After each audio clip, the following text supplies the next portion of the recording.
मूकं करति वाचलं पंगुं लंघयति गिरिं যৎকৃপা তমহং বন্দে পরমানন্দ মাধব।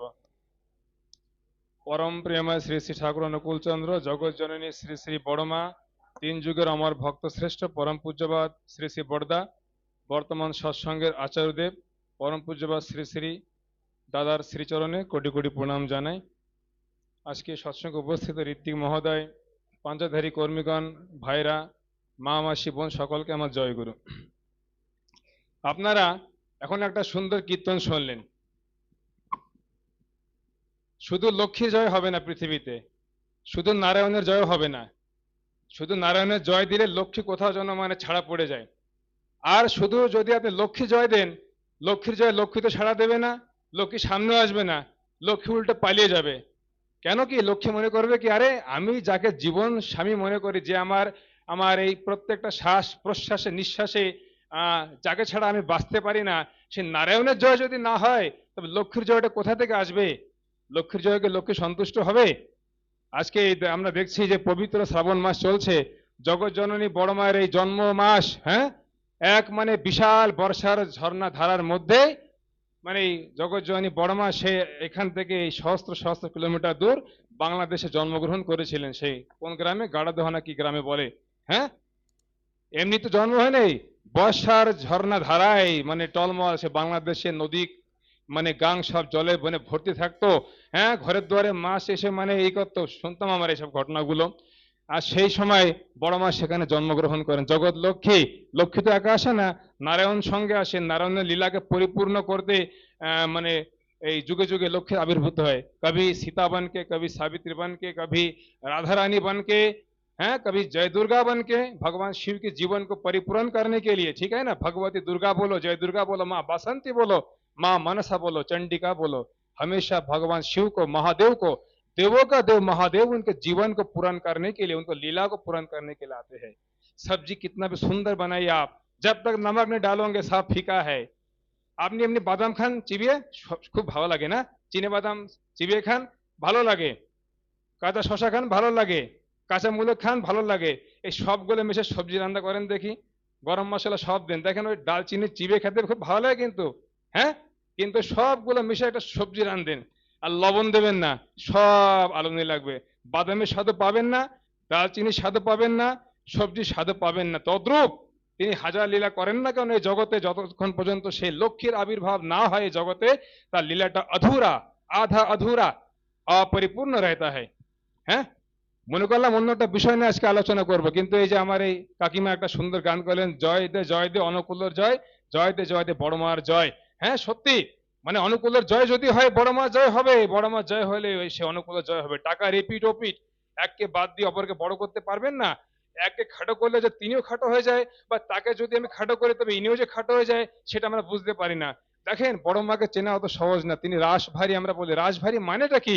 তার সেই মানে মনের ভাব, মনের কি বলে মানে এই মানে কি বলে একটা চিন্তাধারা কোথায়? তিনি তো জগৎ জননী, জগৎ প্রসবিনী, বিশ্ব সংহারকারিণী, বাবা বিশ্ব সৃষ্টিকারিণী, এই রূপে আমরা জগৎ জননী শ্রী শ্রী বড় মাকে দেখি। হ্যাঁ, মাতা মনমোহিনী দেবী একসময় সৎসঙ্গ আশ্রমে তিনি জীবিত থাকতে তিনি যে চণ্ডী রূপ, তিনি মা দুর্গা রূপ দেখিয়ে দিয়েছিলেন।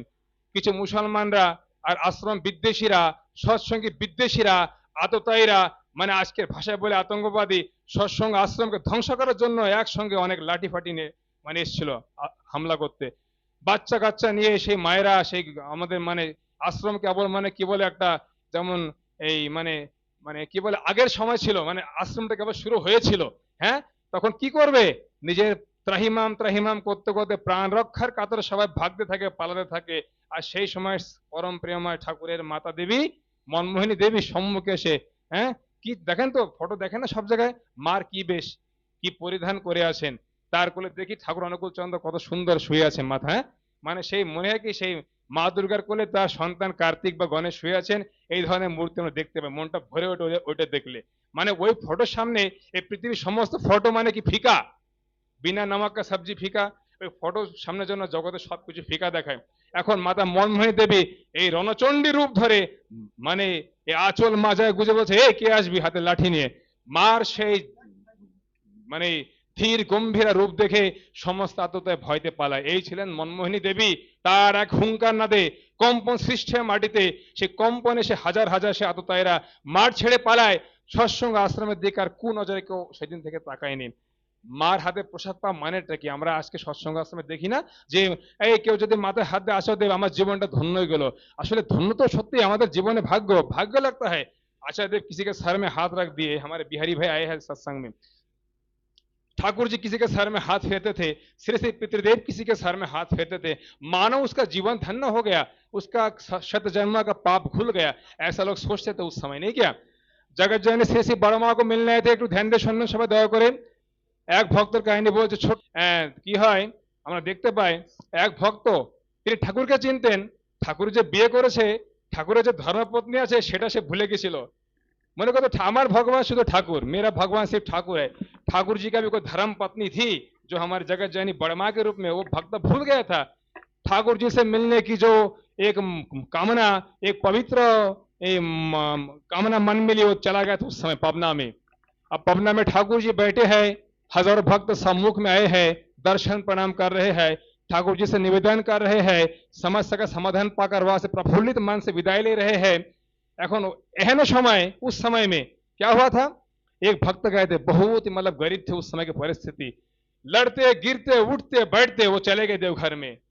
এখন देवघर में जाने के बाद क्या हुआ, देवघर में जाने के बाद ऐसा हुआ कि पूछ रहे हैं अरे ठाकुर को देख क्या, हा कितना सुंदर रूप है। दिन में 5-6 बार ठाकुर जी का शरीर का रंग बदलता है, कभी गेहुआ रंग, कभी लाल वर्ण, कभी पीला, कभी हल्दी, कभी नारंगी, है कभी वायलेट, कभी इंडिगो, हम कलर बोलते हैं ना, घर में चूना कलर लगाते हैं। ठाकुर जी का शरीर का रंग दिन में बहुत बार चेंज होता है और ठाकुर जी को मन से मोहित होकर देख रहे हैं। लेकिन किंतु কোনো ভক্তর মুখে শুনেছিলেন তার লীলা সঙ্গিনী নাকি জগৎজননী বড়মা, তার মহিমা কাহিনী কোনো সময় শুনেছিলেন, कभी सुना था कि उनकी लीला संगनी बड़ी माँ है। अब क्या हुआ, वो देख रहे हैं कि ठाकुर जी के पास में सिरहाने के सम्मुख में कोई एक उनके हिसाब से एक महिला, एक गांव की महिला बैठी हुई है। तो वो देख रहे हैं कि एक महिला अकेला बैठी हुई है और आसपास सब उनको घेरे हुए हैं। तो उनसे रहा ना गया, किसी आश्रम कर्मी को उन्होंने पूछे कि भैया जी ये कौन बैठे हैं?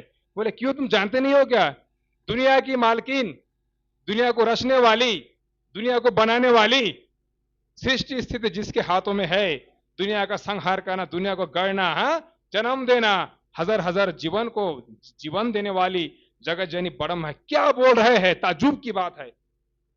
तबाक से वो गुरु भाई अवाक हो गया, अरे ये है बड़मा, ये है बड़मा। अब मन में वो बचपन में सुना था बड़मा के हाथ का प्रसाद मिलना बहुत सौभाग्य की बात होती है। और उस समय अनाउंस हुआ था माइक में कहीं तो भी कि बड़मा के हाथ से सबको प्रसाद मिलने वाला है। वो तो पागल हो गए खुशी में। अरे जिंदगी में पहली बार बहुत मेहनत के बाद में सत्संग आश्रम में मैं आया हूं और माइक में अनाउंस हो रहा है कि बड़मा के हाथ से सबको प्रसाद मिलने वाला है। ये শুনে মনটা आनंद प्रफुल्लित गदगद हो गए लोकटार। এখন सब लोग बोले कि लाइन में लग जाओ। अब वो सब लोग लाइन में खड़े हो गए तो क्या हुआ, वो सोचने लगे हे भगवान ये लाइने দাঁড়িয়েছি, হাজার হাজার লোকের ভিড়, এখন আশ্রম গরিব, সৎসঙ্গ আশ্রম খুব গরিব ছিল, তখন কি হাতে কিছু অন্ন জুটবে? এখন সে মনে করছে ঠাকুরের নাম জপ করছে অনবরত ভাবে আর চিন্তা করছে কি হাতে কিছু অন্ন পাবো। আমার সামনে হাজারো নরনারী মানে দাঁড়িয়ে আছেন, বড়মার হাতে একটা অন্ন পাওয়ার যে মনে করতো মানে সুধা मन में कितना मतलब स्वाद था।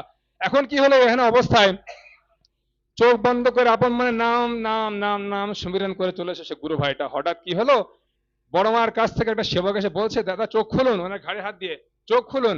আগে কি হলো, আপনাকে বড়মা ডাকছে। কি বলেন আপনি মশাই, কি বলেন, আমার সামনে হাজার হাজার মানুষ দাঁড়িয়ে আছে আর আমাকে বড়মা ডাকবে এখানে?